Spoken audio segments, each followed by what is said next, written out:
न्यायव्यवस्था ही तर सर्वोच्च आहे, पण निकाल लागल्यानंतर सेशन कोर्टामध्ये ही इतकी झटपट दिवाणी केस लागेल असं सहसा घडत नाही, पण इथं घडलं.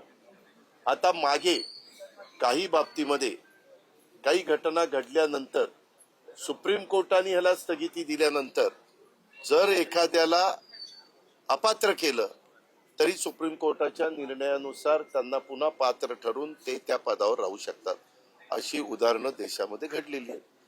दादा प्रश्न त्यालाच धरून असा आहे ना की आधी धनंजय मुंडेंचा राजीनामा मग माणिकराव कोकाटेंचा राजीनामा प्रत्येक वेळेस अजित पवारांना डॅमेज केलं जाते का? एकनाथ शिंदेचं नाव आलं की क्लीन चिट मिळते, पार्थ पवारांचं नाव आलं तसं की काही नाही. तू त्याच्यामध्ये काडी घालायचा प्रयत्न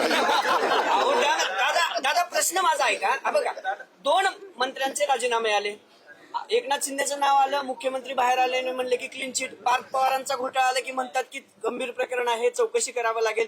अजित पवारांना आणि अजित पवारांच्या राष्ट्रवादींनाच नुकसान का पोहोचते? काळजी करू नको, मला काही नुकसान पोहोचत नाही. आम्ही एकत्र बसू आणि चर्चा करू. समज गैरसमज काही आम्ही होऊन देणार नाही.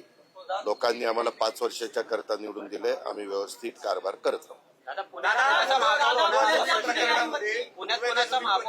पार्थ पवारांचं एक पत्र समोर आलं 4 वर्ष जुनं. पार्थ पवारांचं म्हणणं आहे ती सही माझी नाही, त्यांनी अशी तक्रार दिलेली आहे. म्हणजे हा सगळा प्रकार वेगळ्या दिशेने जातो. पत्र एवढं उशिरा का दिलं? कारण घटना खूप आधीची घटना आहे किंवा हे सगळं प्रकार. आता मला काय माहिती, मी काय पोलीस खात्याचं आहे का? कुणाकडनं? पार्थ पवारांनी आता पत्र दिले. कधी? 4 दिवसापूर्वी नाही, मला माहिती मोठी सही घेतली असं पत्र दिलं पार्थ पवारांनी पोलिसांना. मला माहिती नाही. मी वकिलांना विचारतो. पार्थची भेट झाल्यावर पार्थला विचारतो. राहिलेल्या आमच्या